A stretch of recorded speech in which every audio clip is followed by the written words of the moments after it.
Leaving her son with a friend, the wife went for surgery. When she woke up from the coma, she heard her husband's voice and pretended to be dead. "William, there's nothing we can do. Mommy has to have the surgery, but they'll fix me soon, and everything will be fine." The young, slightly plump blonde woman, short in stature with gray eyes, gently stroked the head of a boy about 6 years old, who looked just like her. One might think this was her biological son, as they had become so attached to each other over the year. No one would have guessed that Jessica had adopted William from an orphanage. However, she didn't consider him adopted at all. The boy was as dear to her as if he were her own, and she couldn't imagine life without this wonderful little one, who was now so worried about the impending separation. "Mommy, but Oliver doesn't love me." Jessica's husband, and William's adopted father, was referred to behind his back simply by his first name, while the child called him Uncle Oliver to his face. The boy believed that, despite all the smiles, Oliver didn't love him, although Oliver had never said anything like that in front of him. Jessica sighed. Her little one had an uncanny ability to read people and always spoke the truth. These were good qualities, but she thought that living with William, with such a character, might not be easy. The husband, who had given her permission a year ago to adopt the child, really didn't get along with him. He suspected that the boy had the wrong genes and saw signs of future bad character in everything. For example, if William asked more insistently for ice cream, Oliver already saw him as a future blackmailer. Or if he took something without asking to play with it, he'd label him a little thief. If the child woke them up from a nightmare, Oliver would brand him as an ungrateful egotist. And so it went on, constantly. Fortunately, he only spoke all of this to his wife and not to the little one, and for that, she was grateful. "William, why do you think Oliver doesn't love you?" Jessica asked. She could never fully understand why her husband was in conflict with the child. It was clear that Oliver hadn't yet adapted to the situation when they had their son, but Jessica still couldn't answer for herself whether this conflict would ever resolve. Sometimes she even suspected that her husband might have said something unpleasant to the boy, and William might have kept it from her, trying to protect Jessica in his own way. She couldn't stop adoring him. She loved him with all her heart from the moment she saw him. "Mom, I know you'll never leave me." "But I don't know that about Oliver," the boy said, hugging her. Well, that was a good answer. William was right in his own way. Oliver had indeed suggested a few times returning the child to the orphanage. He even said, "I was too hasty to let myself be persuaded, and now I've changed my mind." She was outraged at the time and asked him how the boy was supposed to handle the trauma of being abandoned for no serious reason. But Oliver argued that the child would cry for a while and then forget. At that age, they don't remember anything. Jessica didn't agree with him. She remembered well being 6 years old. "Oliver, are you trying to make me choose?" she asked him directly. Her husband immediately got scared and backed off. Jessica knew that he valued the help she provided in building his career in her company. But she didn't like the thought that this was what he feared most, losing a good job and salary rather than losing her. "You're just making it up," Oliver said with a hypocritical tone. And Jessica asked him not to bring up the matter again if he loved and respected her. But she still felt that her husband agreed only because he was afraid. She pushed those thoughts aside, but they occasionally crept back in. Her husband had always supported her. They'd never had any serious conflicts until William came into their lives. So she hoped that, over time, Oliver would simply come to accept the idea that the little one was an inseparable part of their family. She understood that people are different. Some people can't even get used to a cat or dog over the years, let alone a child. Yes, she just had to give Oliver time and not overthink things. "All right, I'll leave William with Isabella. My friend doesn't really like kids, but we've known each other since childhood, so Isabella won't let me down," she thought. Jessica had already tried talking to her husband, hoping he'd at least keep an eye on the nanny she'd hire for William during her surgery. But Oliver claimed he was busy with work and had to conduct business negotiations in another city. Jessica knew Oliver was exaggerating the need for his presence in the other branch, but she didn't press him or call him out. He didn't want to spend time with William, so what? especially since the little one didn't really like him much either. That evening, she invited her friend over. "Don't worry, the prognosis is good. They'll perform the surgery, and I'll recover quickly. I'll leave money for the nanny, just in case you get tired of dealing with William. I know you'll try for my sake, but you don't like kids." "What are you talking about, Jessica?" "Of course. You've done so much for me. It would be ungrateful of me to leave you at a time like this." The tall, blonde woman with bright blue eyes touched her friend's shoulder with affection, assuring her that William would be safe with her. But then she added, "Are you sure about this surgery? You've been living with those kidney stones for a while, and you've been fine. I think it's risky. I'm worried about you. Isabella, I know there's some risk, but it's definitely less than leaving things as they are. Do you understand? I want to live, and I want to live a long time. I trust Mr. Addington, he's a good surgeon, and everyone says he's incorruptible. So if you manage to convince the medical board that the surgery is necessary and shouldn't be delayed, I trust him," Jessica replied. Isabella nervously adjusted the ruffles on her full chest and crossed her legs with a nervous gesture, then said, "I don't know, he seems too young and overconfident. Everyone else refused the surgery, but he's sure he can handle it. Doesn't that seem suspicious to you?" "Isabella, maybe he's young, but so far all his surgeries have been successful. The main thing is to help me with William, and surviving and living a long time is my task," Jessica smiled. "Yes, of course. What's not to live with your money? You're not even 35, and your company is in the top 3 of the richest. I wouldn't rush to the afterlife if I were you," her friend said, bitterly smirking and mentioning the huge debt she couldn't repay. "No, don't think I'm implying anything, but who knows how this surgery will end, and for you, it's not about money." Jessica felt uncomfortable that her only close friend was so doubtful about the successful outcome of the surgery. But she quickly decided that Isabella was right, something could happen to Jessica. She wouldn't be able to forgive herself if she didn't help. It was terrifying to think about what might happen if she wasn't around anymore. And yet, there was a chance she might not make it. Before meeting Isabella, Jessica had been full of optimism, but now it felt as though she had deflated. Her face immediately turned pale, and she slouched. "Of course, I'll help. What amount are we talking about?" she quietly asked, and she physically felt the way the suspicion from her friend about the surgery's uncertain outcome was almost turning her into a ghost. Isabella named an amount equal to half the mortgage payment, what she still had left to pay. Jessica remembered that she had already given Isabella roughly the same amount or even a bit more at different times, so maybe her friend was exaggerating. According to Jessica's calculations, Isabella should have already paid off the apartment from her payments alone. It seemed unreasonable to corner her over this small issue. Jessica promised to transfer the money in the next few days. "I just have a limit on my card, and I'm too exhausted to go to the bank," she explained. Seeing her friend's displeased expression made her feel guilty. So, the first large payment that was available was sent immediately. Still, Jessica felt that Isabella was making up issues out of nowhere, especially when the friend hurried away from her as though she had been scalded or had heard something unpleasant. It seemed that Isabella was upset with her for not giving the full amount right away. But Jessica was used to always feeling like she owed something to everyone.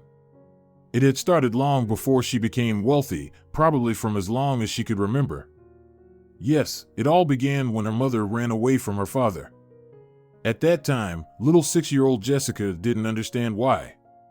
Her father had seemed so kind and huge. He would take her for walks with her on his shoulders, and he could walk for as long as he liked, telling stories he made up himself. Some of those stories he even printed out to encourage her to read. She had kept them for her whole life, nothing special, just a tale about a princess from the 5th floor who didn't want to go to bed and was kidnapped by the evil queen Insomnia. And a story about a boy who dreamed of eating all the chocolate he wanted, but in the end didn't watch over his little brother and had to be rescued. All of her dad's stories had happy endings, but sometimes, when Jessica misbehaved, he made up an alternative ending. She would cry, and her father would soothe her. Jessica, I wrote the story with a happy ending. You just have to believe in it. The rest is pretend. Dad, don't do that even as a joke. Jessica was afraid for the characters in the story. She thought that one day they might hear an unpleasant version of their fate and believe in it. And when her dad finally told the happy version, it might be too late, they would die from despair. You're such a dreamer. How are you going to live like this? Her father would sigh. He worked as a factory mechanic, stood firmly on his feet, and loved Jessica's mother and Jessica herself immensely. They got married right after school, and it was their first love, and her dad hoped it would last forever. Jessica's dad literally carried her mother around, and the girl dreamed that when she grew up, she'd meet such a reliable person. But that love was only one-sided for her father. When he got injured at work, her mother said, "Daughter, I have to think about the future, so I'm going to marry someone else." "Mom, how can you? Dad loves us." She was only 8, but she already understood that something bad was happening. Her paternal grandmother called her mother a gold digger, someone who would run after any wallet just to avoid working. Jessica didn't quite understand what that meant, but she wanted to stay with her beloved dad. She loved her mom too, but her dad couldn't walk anymore, and he needed her more. "No, honey, that won't work. You can't stay with your father. Your grandmother and my mother-in-law will turn you against me, and I don't want to have an enemy in my own daughter." No matter how much Jessica cried, her mom took her away, and they moved to some far-off southern city. Her dad sometimes called and sent some money, saying he was fine, but he didn't visit. Jessica had a stepfather, Thomas, a short, chubby man who for some reason dyed his hair. He said it was his natural color, but Jessica noticed that his real color was silver. When she pointed this out, Thomas got angry and called her a silly girl. "Mom, I don't like him. I want to be with Dad," Jessica said, but her mother disagreed. "Look at the big, beautiful house by the sea we live in. We both have dresses now, and we don't worry about money. What would we have had with your father? He's a good man, but I would have had to work all the time and be unhappy, never seeing you. Don't you want me to be happy?" "I do, Mom. But Thomas calls me stupid and says I'm just a little peasant girl, just like my dad." "Why does he insult Dad? Can't you tell him not to?" Jessica asked. "I can, sweetie. But if I keep forbidding Thomas things, he'll throw us out of the house, and all our fairy tale will end," her mother sighed. Jessica was so afraid they would end up on the street that she behaved quietly, like a mouse. There was a cleaning lady in the house, but Thomas made her help clean the floors when her mother wasn't home. He would smirk cruelly and say, "Get used to it. Nothing good is waiting for you in life. You can't escape your father's genes." Jessica's dad really had grown up in a village and had even worked as a tractor driver for a while. But the girl didn't understand what was wrong with that. She used to visit her grandmother in the village when she didn't think of them as traitors. And Jessica liked it there. The cows were smart and calm, and they seemed to understand everything she told them. The sky in the village was especially blue and endless, unlike the low and oppressive sky in the city. It also smelled of hay and wood. Her grandmother would take her to swim in the river, teach her to milk cows, and sometimes let Jessica throw some kindling into the stove. The girl loved watching the fire. "By the way, there are good people living in the village. I don't understand why you hate them so much," Jessica said to Thomas when she turned 10. She was going through a childhood tragedy. Her father had surgery to try to restore the mobility in his legs, but he, so young and strong, somehow didn't survive the anesthesia. No one expected that. Her grandmother called and, in a poisonous tone, told her that her father had left them his apartment and some savings. So, if they were already kicked out by her mom's new partner, as Grandma put it, they could move into everything ready-made. "Grandma, why do you hate me?" Jessica cried. "Because you're just like your mother. You'll be just the same. Yeah, you still have a little conscience, since you're still a child, but that won't last," she said angrily. Jessica had nothing to reply. She truly looked just like her mother, but she didn't understand why that was being held against her. Her mother didn't grieve much over her late ex-husband. She shed a few tears, went to handle the inheritance, and suggested remembering only the good things about him. From her mother's point of view, that only meant the time he was providing, well, the paycheck. Don't think I didn't love your dad. It's just that love doesn't put food on the table. When you grow up, you'll understand, she explained to her daughter. Jessica didn't answer. She was already starting to understand that there was some truth in her grandmother's words. Her mother wasn't very compassionate. She measured life only by the benefits people brought. But Isabella, Jessica's friend, said that's how life should be. She would also not refuse to live in such a huge house, even if her mother had to leave her father. Jessica initially argued with her, but then it almost felt nice that Isabella was always on her mother's side. Well, everyone feels good when others think their mom is good and right, and Isabella played the role of her mother's lawyer, envious of her friend's beautiful dresses. You don't understand. Thomas despises us. Besides Mom, he has other kids. I saw him with them. I even told Mom, but she told me to keep quiet and not say anything to him. She said we should endure until the last, and we can leave any time. Is that what she meant, Isabella? Jessica shared with her friend. Oh, you're funny. You're not so little anymore, and you don't understand simple things. Thomas is rich. Of course, rich people always cheat, and your mom endures it, saves up money and all that. Well, so that all the suffering wasn't in vain. Isabella explained, then dreamily said, when I grow up, I want to be like your mom. Mine is a big bore, always saying we have to work honestly and not aim too high. But I don't think like that. I think you have to live life to the fullest. What do you think? I don't know. I just want to be loved. And I want to have children too, a boy and a girl. Or maybe even several boys and girls, Jessica answered honestly. Oh, how silly you are. If you didn't live in such a luxurious house, I would stop being friends with you. But really, you don't deserve this life. I'd appreciate it much more, Isabella sighed. You don't really mean that, do you? Jessica asked.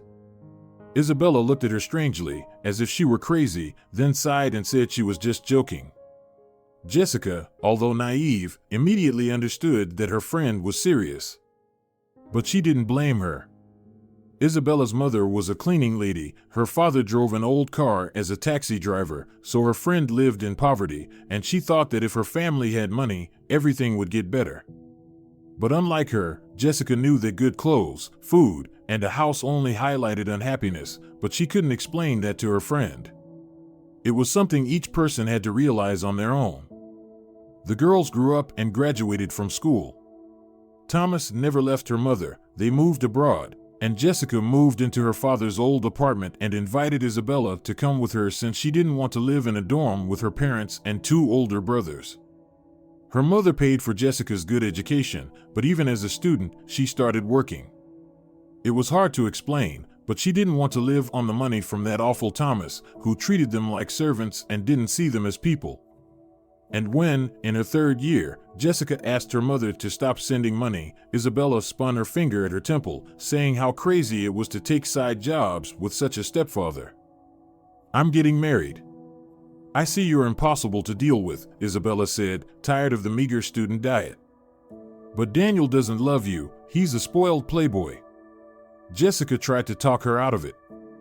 I don't care. It's important to grab onto a good life, and then I'll find someone better, Isabella replied. At the wedding, Daniel, her new husband, flirted with Jessica and all the other somewhat attractive women, but Isabella pretended everything was fine. Jessica felt hurt. She gave a modest gift to the newlyweds and left. The situation reminded her too much of her mom. Daniel soon left Isabella, and her friend came back to live with her. Jessica didn't mind, she had no luck in her personal life anyway. No matter who she met, everyone either tried to get her into bed or was interested in her dowry, but often both. She didn't want to be involved with people who only saw her as useful. Although her grandmother had predicted she would end up like her mother, Jessica was sure that she was more likely to meet the fate of her father. Everyone borrowed money from her, asked for favors, but no one considered it necessary to thank her in any way. And Isabella, living with her and depending on her, only complained about their modest meals, encouraging Jessica to ask her stepfather for help, dreaming of marrying well. When Jessica graduated from university, she got a job at a large company. She proved herself well, and within a couple of years, she was made the head of a small team and her salary was raised. Her superiors said Jessica was so reliable, they could even set their clocks by her. Amazing for someone so young. "So, you're the Jessica everyone praises?" asked a handsome stranger on a business trip. It turned out he worked in a branch of the same company, and his name was David. Jessica looked closely at the broad-shouldered brunette, neatly dressed, polite, not pushing her into anything immediately. Seemed like someone she could talk to. "So, are there already legends about me?" The girl smiled. David explained that it was indeed the case. She had made more profit for the company than the entire department working on the same tasks. "How do you manage to lure such big clients?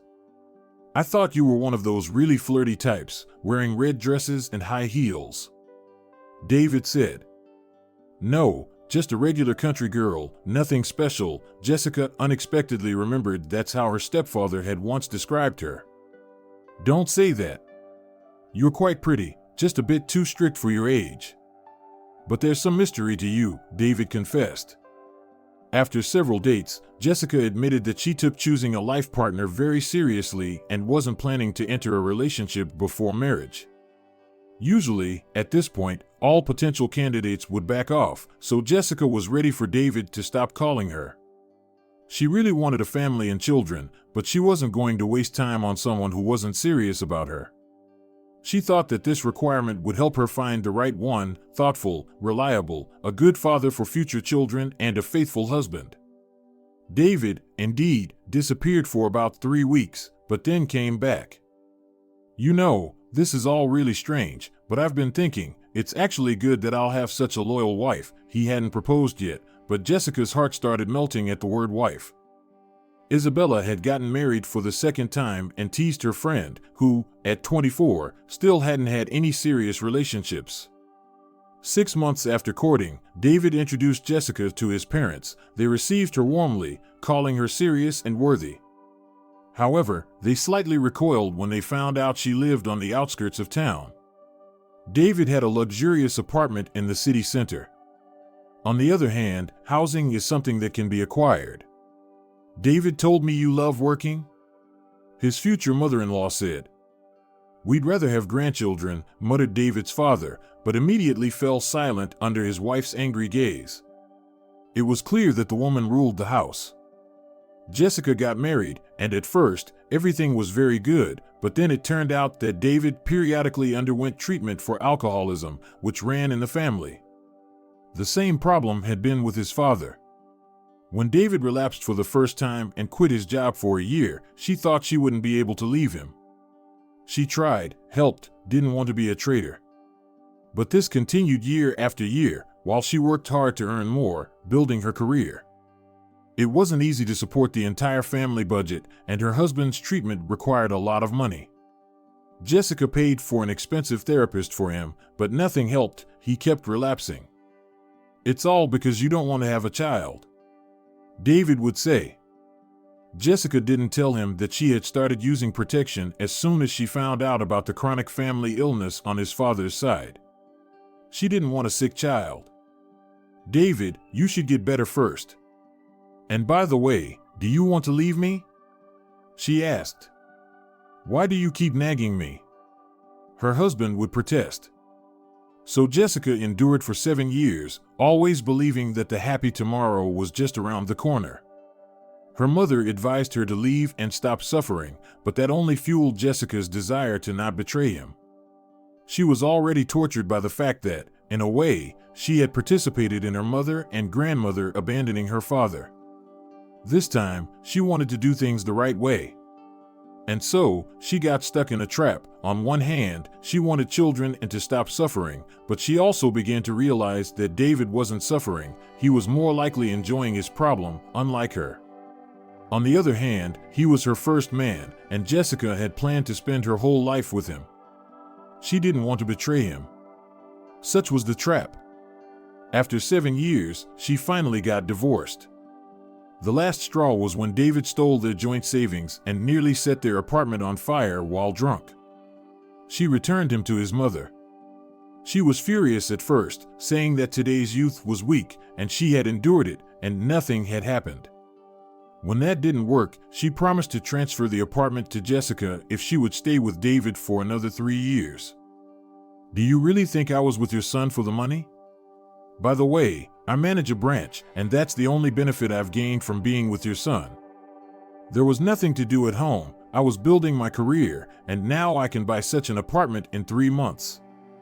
No, this is your burden. And you could have warned me earlier about David. Or at least about the alcohol. Traitor. As soon as you got a taste of success, you decided to find someone more promising? Her mother-in-law didn't want to take responsibility for her son again, but it was too late to take Jessica back. She had made her decision, felt she had invested enough energy in saving someone who didn't want to change but only pretended to. Although she genuinely felt sorry for David. He wasn't such a bad person, but David wanted to be eternally unhappy so everyone would pity him. And, seeing his father's example, he had learned since childhood that he could achieve such special treatment by making unpredictable outbursts. Perhaps David could have changed, but he didn't even try. For 2 years, she didn't pay attention to men. She decided it wasn't meant to be. When her boss offered her a stake in the company, she agreed. He was planning to move to another country where his grandchildren lived and decided to find a reliable person to take his place, offering him 30% of the profits. I need you to have motivation as well, her boss said. Well, I know how to work. Jessica decided to do what she was good at and forget about family. However, it didn't last long. She was still young and attractive. And, despite herself, she began to dream of a family and children. And one spring day, when the buds on the trees were just beginning to bloom, when the sun was shining more than warming, that's when she met Oliver. He was the complete opposite of David, short, light-haired, with impulsive movements, never complained about life, and almost always joked and smiled. By then, Jessica had started having kidney problems, and she honestly admitted after 6 months that it would be dangerous for her to have children. Oliver, on the other hand, had told her that he loved children. So, she decided to warn him. They had already been seeing each other almost every day, and Jessica didn't want Oliver to waste time on a woman who wasn't his dream. She told him directly and honestly, "Jessica, it's not a problem. We can just adopt a child from the orphanage. The most important thing in life is love, and I want to spend my life with you. You've truly captivated me. I never thought a woman could be such a deep person and at the same time so charming." Oliver confessed his feelings right in the middle of the street, kissed her hand, and skillfully pulled a ring out of his pocket. "Well, I'm not ready yet. I mean, I really like you, of course." Jessica teared up with emotion. She truly liked this man, and his words touched her deeply, but she wasn't sure if she loved him. "Well, you have the right to refuse," Oliver said, disappointed, and ran off. She called him, but he didn't pick up, only sent a message saying not to torture him and give him false hope. "I can't lie. I don't love him yet." Jessica was in turmoil. She decided it was just her fate to be alone, but she couldn't get the dreams of a family and children out of her head. When Oliver talked about adopting or fostering a child, she vividly imagined maternal happiness. She didn't know Oliver all that well. He worked as a regular accountant, but he seemed nice. Plus, he had the gift of always lifting people's spirits. Jessica knew he was a couple of years younger than her, but it didn't bother her. There was no significant age difference. Also, Oliver looked older than her. Jessica also knew that he had been married twice. The first marriage was a very young one, a college romance. It didn't really count. And the second was unsuccessful because his wife couldn't forget her first love and left him after 5 years of marriage. While Oliver was around, Jessica hadn't thought much about him. But when he disappeared, she regretted turning him away. So, when he showed up a few months later, pale and sad, she was almost ready to marry him right away. "I'm sorry, I just couldn't forget you. I wanted to see you at least once," Oliver blushed and promised not to bother her again. He turned around, ready to leave, but handed her a beautiful pendant and said he had remade the engagement ring with a ruby, the one he wanted to use to symbolize their bond. "Wait, Oliver. I've been thinking a lot." Jessica rushed to catch up with him and told him that after much thought, she was ready to try. He had captured her heart. And even though it wasn't love yet, a reliable man ready to take on someone else's child doesn't come along every day. 6 months later, they got married. Oliver moved in with her, explaining that he had foolishly given his apartment to his ex-wife but hoped to get it back. Jessica didn't pay attention to this. By then, she had secured a decent apartment in the city center with renovations. It was so big that she could even ride a bike in it, 4 whole rooms. In her old apartment, Isabella was living there, once again divorced, and once again looking for a good job, while Jessica paid the utility bills. But she didn't mind, this was nothing. Jessica was on top of the world, dreaming that one room would be for the nursery, and who knows, maybe another one for another child. The other 2 rooms helped her and her husband take a break from each other. Jessica loved working late at night, and it was very convenient to go to another room so as not to disturb Oliver's sleep. After a while, her husband was laid off. She immediately gave him a good position in her company. Employees sometimes complained about Oliver, saying he shirked work and took advantage of the fact that his wife was his boss. Jessica herself understood that Oliver was lazy, he wouldn't take an extra step, but she didn't dwell on it. The important thing was that he didn't cause any major problems, remained positive, and everything else was just minor stuff. However, Oliver kept postponing the adoption. But as soon as Jessica saw William, she spoke only about adopting him. Oliver even got upset. How could she make decisions about this without consulting him? He was for the traditional family roles, Jessica should listen to him. "What, just because you're the boss at work, you think you should be the boss at home too?" he protested. "Sorry, but we discussed this before the wedding," Jessica insisted. "Yes, but I wanted a different child." "I don't like William," Oliver argued. "Well, then we'll adopt another one later, and this time you can choose," Jessica said. "So, I see, you've already made up your mind." Oliver got upset and even left for an entire month. He threatened divorce. But then he returned, apologized, and everything went back to normal. They just couldn't seem to get along with William. Jessica started having serious health problems. She underwent tests, and it turned out she needed surgery immediately.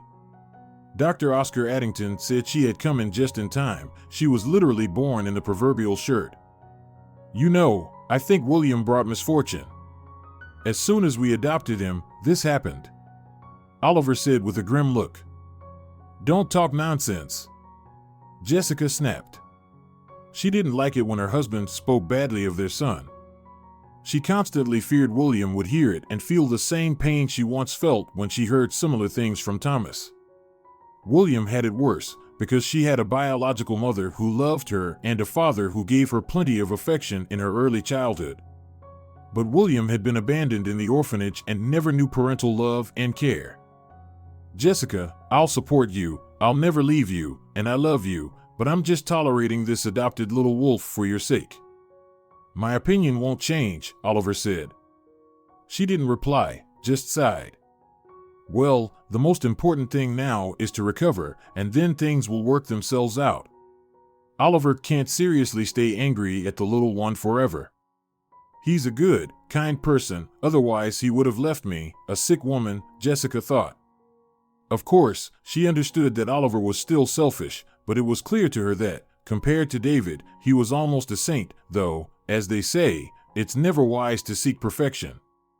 Oliver was faithful, supported her, loved her, lifted her spirits, and constantly checked on how she was feeling. Wasn't that enough? Everything will be fine. Isabella is right in one thing. I have a reason to live, Jessica thought as she prepared for her upcoming surgery. She looked at herself in the mirror, and her reflection didn't please her. The medication had a bad effect on her. The sparkle in her eyes faded. She had gained weight, her face was swollen, and she looked at least 5 years older, if not more. She was constantly exhausted, and apathy seemed to follow her wherever she went. Of course, Jessica had always been more phlegmatic than fiery, but now she seemed completely gloomy. She hadn't been like this before. She used to maintain her calm in any situation, but her conversation with Isabella somehow ruined her mood. William was also very upset about their separation, but there was nothing to be done. Soon she would see her beloved little son, but for now, she needed to think about her health. Don't worry, everything will be fine. We'll put you in a medically induced coma, perform the surgery, and you'll be as good as new, Mr. Addington promised. Before they wheeled her away to the operating room, Jessica called William and told him again how much she loved him. Not that she was afraid of dying, but still, the thought of never waking up was terrifying. She regretted it 100 times after. Though Jessica tried to speak calmly, her son burst into tears. "Mommy, you're talking as if you won't come back." "Oh, come on, sweetheart. If you wait for me, I'll definitely come back." "How could I not?" Jessica promised, and when she hung up, she couldn't hold back and burst into tears. "What's with the mood?" asked the green-eyed, light-haired, medium-height man. "Mr. Addington, I've left a will just in case. Here's the lawyer's number, please pass it on." She handed him a piece of paper she tore from her notebook. The surgeon dramatically ripped it up. "I'm 100% sure it's too early to make a will. You'll live for at least 50 years, maybe more. Chin up." Jessica knew it was improper to cry on a surgeon's chest, but that's exactly what she did, and for some reason, it actually made her feel better. It was as if all doubts about her survival disappeared. A smile appeared on the young woman's face. "Well, that's wonderful. With that attitude, you're ready for the operation. You know, a lot depends on the patient." "That's what I, as a doctor, am telling you," Oscar Addington said very seriously. And Jessica believed him. She believed that he wasn't saying this just to comfort her or calm her down, but that Oscar genuinely believed she would make it. Jessica believed the surgeon would help. That's what she thought about as she began to lose consciousness under anesthesia. As for William, he was waiting for her more than she had realized. The boy understood that he was somehow irritating Isabella with every movement. He tried to behave quietly and only on the second day decided to ask to go out. "No way. You think you can go somewhere, and I'll be the one to answer?" The woman responded, as if he had asked for something outrageous. She then went to her room and talked to someone, whom she called Sweet. "Isabella, can you go with me?" William suggested.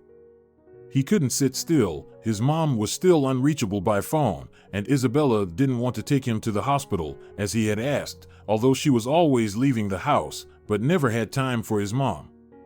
"Are you kidding me? Getting bold, huh? What's next? You think you're the king? Sit down, draw, or do whatever, but don't bother me. When you're hungry, open the fridge." Isabella didn't even bother warming up food for the child. He drank tea with sandwiches. She also cooked him some porridge with sausages. However, the meager, cold food wasn't the worst part. Much worse was that the boy's heart was breaking with worry, and there was no one to share it with. "Fine, I'll go to bed." It was only 8 p.m. He couldn't sleep, but William decided to leave to avoid irritating her. "Good idea." Isabella cheered up, and half an hour later, she was back chatting on the phone. William, hearing his mom's name, opened the door a little. He didn't want to upset Isabella, so he didn't turn on the light in the room and behaved very quietly. "I hope Jessica will go to the other side soon. I'm so fed up with your son, Oliver. Don't you want to deal with him until the funeral?" Isabella asked. William's legs started shaking. He sat by the door, frozen. Aunt is talking about his mom? Is she going to die? Tears rolled down the little boy's face. He wanted to run out and ask her about everything, but he couldn't move. Meanwhile, Isabella had knocked back a couple of glasses and accidentally switched to speakerphone, so William heard a very familiar voice answering. You're just as interested as I am in Jessica not coming back. We're having a great time, so you'll have to suffer for a little while, but it won't be long, and then we'll put the little wolf in the orphanage and let some other idiots deal with him," said William's stepfather. Actually, Jessica could leave something for him, so it won't be easy to get rid of him. Otherwise, when he grows up, all the money will go to him, Isabella said. I doubt Jessica left him a will. She trusts me, said Oliver. You're so cruel. Jessica loves you, by the way, and you're such a bad boy, Isabella said and laughed hoarsely. I'm so tired of her. I'm just waiting for death to part us. Jessica said she wanted to live with me till the end. Well, I'll fulfill her wish. Oliver laughed. William didn't understand much of what the adults were saying, but one thing was clear. They were bad, they didn't love his mom, and they were planning something bad against her, and not just against her, but also against him. So only he could save her. Wait, I'll check on the little brat, suddenly said Isabella. William's heart was racing in desperation. He jumped into bed and covered himself with the blanket. He was afraid that Isabella would realize he had heard everything. She might lock him up again, like she did the day before. She had set up a potty for him like he was a baby and left some water and food, as if he were a prisoner. William decided to deceive Isabella and spent the entire next day pretending that he was content sitting in his room, never approaching her. She was happy about that and didn't lock him in his room this time. Most likely, she just forgot because William didn't remind her and behaved like a small ghost, quiet and problem-free. As soon as the door slammed behind Isabella, William put on his jeans and jacket, glad that his mom had bought him Velcro shoes. She knew that, for some reason, he still couldn't tie his shoelaces, no matter how hard he tried. William didn't know where the trauma department was, but he remembered the name of the street and thought that one of the taxi drivers standing near the house could tell him how to get there. Excuse me, sir, how do I get to the hospital on this street? William showed him a piece of paper where he had written the name with crooked letters. His mom had been trying to teach him to write, but he wasn't very good at it yet. Although he certainly tried, mainly for his mom. What are you talking about, kid? Are you out of your mind? The mustached driver was surprised and explained that even an adult would take at least an hour and a half to get to that address, and a child would definitely get lost and tire out, especially someone as small as him. Where's your mom? He softened, seeing how upset the child was. You won't help anyway, and this is a long story. William waved his hand, then turned around and asked, could you at least write down the names of the nearby streets? I'll ask for directions along the way. I won't get tired, it's very important. Wait. Let's do this, tell me everything, maybe we can come up with something together, suggested the driver. He realized that the boy clearly had serious problems and feared that if he dismissed him, the child might get into even worse trouble, remembering how reckless he himself had been as a child. My mom is in the hospital, she had surgery. And Isabella wants to do something bad. And my stepdad too. William told the whole story, answering the driver's questions. Yeah, kid, I hope you're not making this up. By the way, I grew up in an orphanage too, the driver said thoughtfully.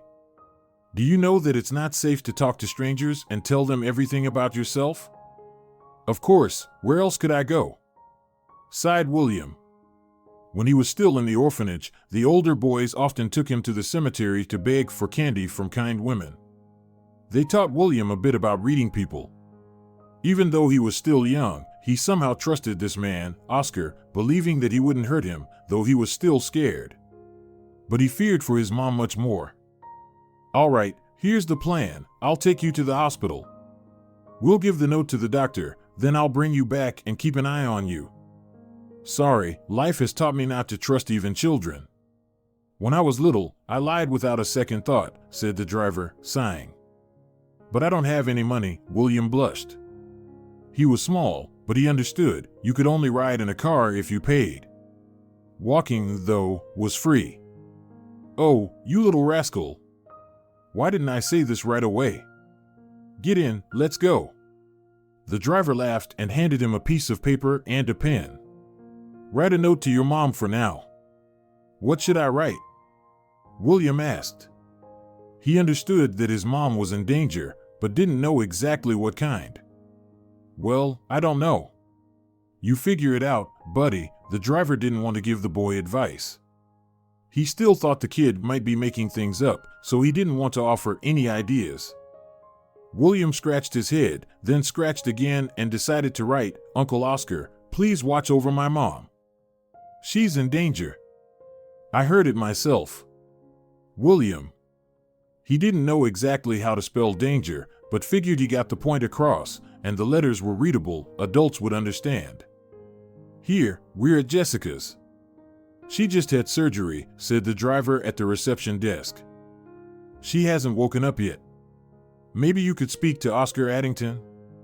The receptionist kindly patted William on the head. She clearly recognized him. The driver sighed with relief. It seemed the boy wasn't lying. Yes, please call him, said Edward, and William nodded along with him. Unfortunately, he's busy with another surgery, the blonde receptionist said. It would be better if you came back tomorrow. I'm really sorry. William started crying. But then, to his luck, a nurse came out, the same one who had always given him apples. Oh, William, who's this with you? Asked the elderly woman. This is Uncle Oscar. He's helping me, the boy answered. I see. Are you the family driver? Well, Jessica hasn't woken up yet, but I heard her surgery went well, the kind nurse said. William wrote a note for his mom. Can you pass it on? Asked the driver. He saw that the boy couldn't calm down. I'll give it to the attending doctor, and he'll give it to Jessica. He's a good man, the nurse said. Well, what do you think? Are you okay with that? Edward asked the boy. Yes, he sighed. William had imagined all this differently. He had hoped to sneak in to see his mom and tell her everything, and together they'd figure something out. But the nurse reassured him, saying that his mom would be fine, so he felt a little better. Uncle Oscar would keep an eye on his mom, that's why he wrote the note in case they wouldn't let him see her. The driver explained that this could happen since she just had surgery, and after something like that, people often sleep for a long time, and that's normal. So, are we heading home? Edward even escorted William to the door, making sure nothing would happen to the desperate boy. And as soon as the boy closed the door behind him, the driver heard the hum of the elevator. A stout, curly-haired woman looked at him with disdain. She was slightly tipsy, and as the elevator doors were closing, she was still fiddling with her key in the lock, unable to open it. Edward thought that this must be Isabella, but there was nothing more he could do, so he simply went downstairs. Meanwhile, William quickly changed into his home clothes, and when Isabella peeked in, he pretended to be absorbed in his drawing. She muttered something indistinctly and left. At the same time, Oscar was puzzled. The nurse had told him everything, and he had read the note. But what danger could be threatening Jessica? Yes, she hadn't regained consciousness yet and was recovering unusually slowly, which even surprised him. But was this what the boy meant? Still, nothing else came to mind. So Oscar conducted an internal investigation, and it turned out that one of the nurses had been stealing medicine meant for Jessica's rehabilitation. When he questioned Emily, he found out she had been selling the drugs to pay off her fiancé, who liked to drink and play around. And what did you inject her with? The doctor asked. Saline solution. Please, don't fire me. Ernest has already ruined my life. It won't happen again. Emily tried to justify herself. Are you serious? The patient could have died. Sorry, but it seems you need to choose a different profession if you don't understand this. Oscar said. He felt sorry for the nurse, but he knew that conscience rarely awakens with age. Today, Emily had almost killed someone for personal gain. Tomorrow she'd find another reason. Still, he fired her. "Thank you, little one. It seems you saved Mom. But I doubt you knew about the stolen medicine." Oscar thought thoughtfully and decided to install video cameras. He had bought them for his father, who kept an eye on the kids stealing apples from the orchard, but then he had regretted it and returned the cameras to his son. He said, "Apples are meant to be eaten. Why do I need so many? Will I even live long enough to see my grandchildren?" That was the whole conversation. His dad constantly pressured him to get married, but he joked that he was married to his work, and that didn't seem like a joke anymore. For once, he liked Jessica. But she was married, so he stayed out of it. What was he supposed to do? Such is life. He didn't want to marry just for the sake of having children. After all, he was a man, not an animal.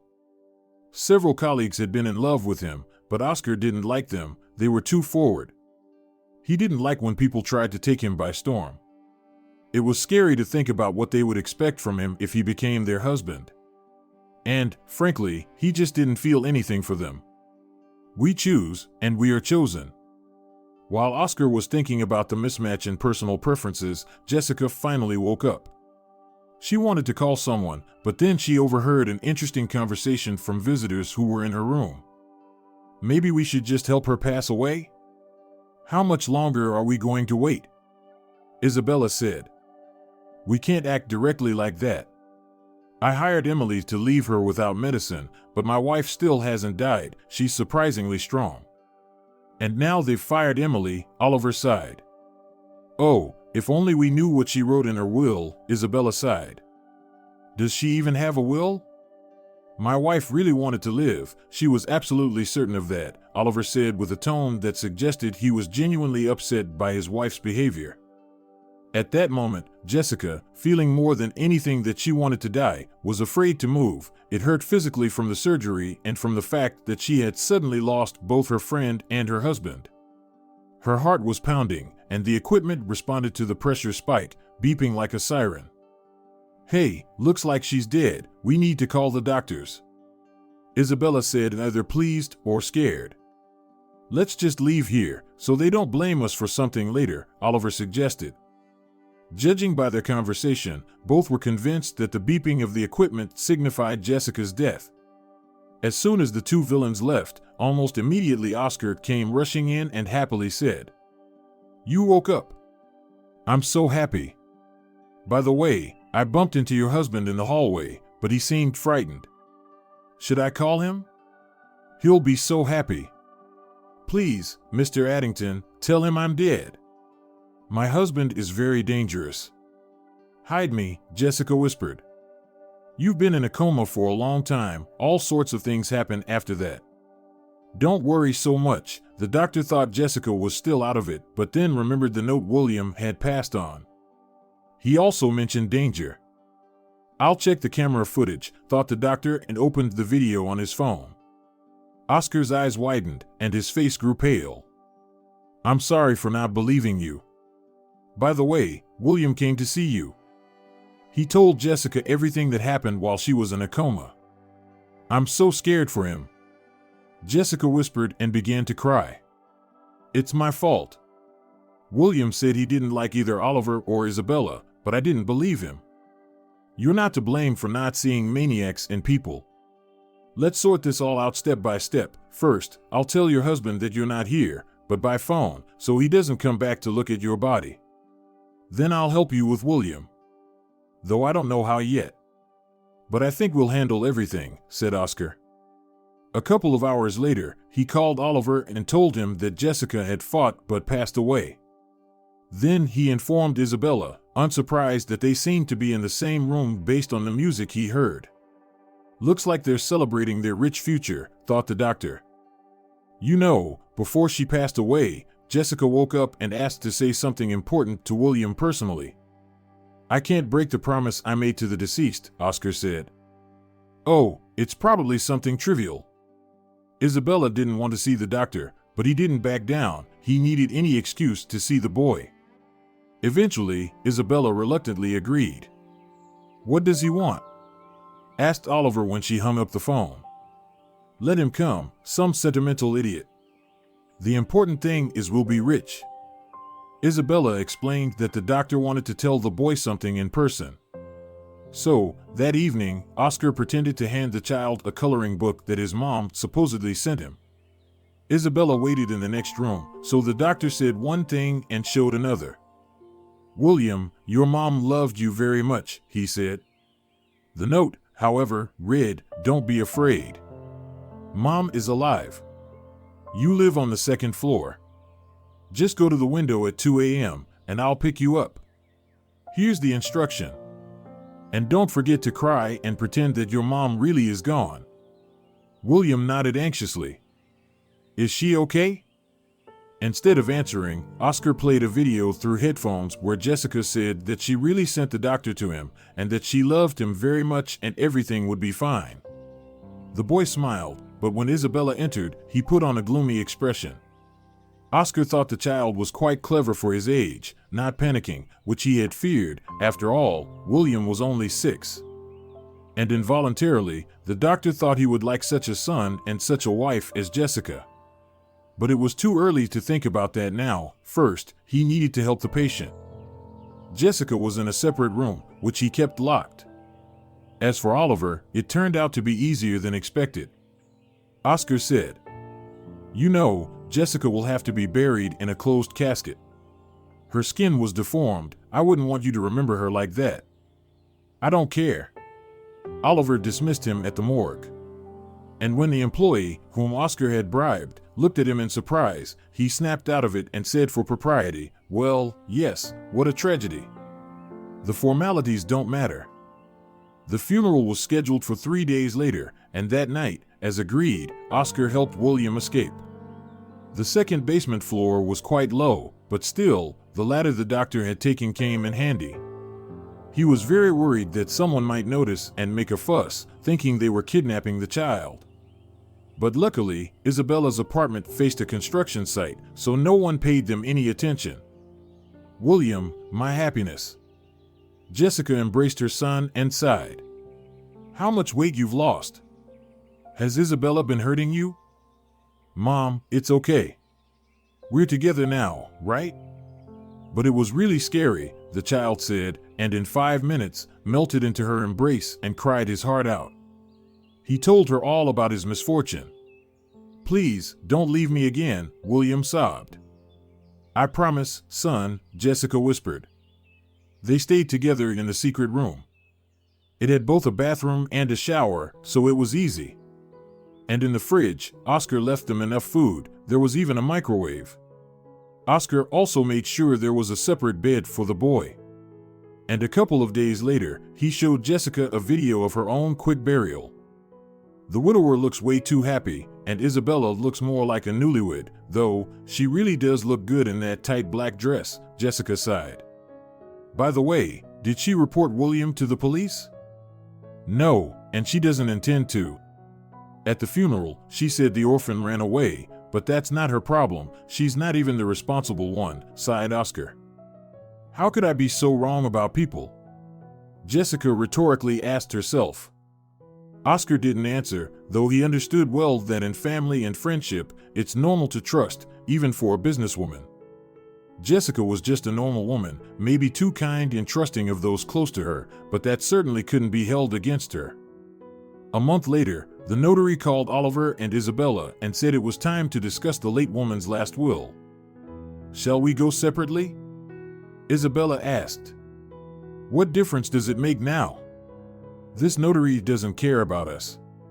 "He's just following his instructions," Oliver replied. So, the lovers went to the office together. Isabella wore the same black dress she had worn to the funeral. It really suited her. Besides, she had to at least pretend to be the grieving partner.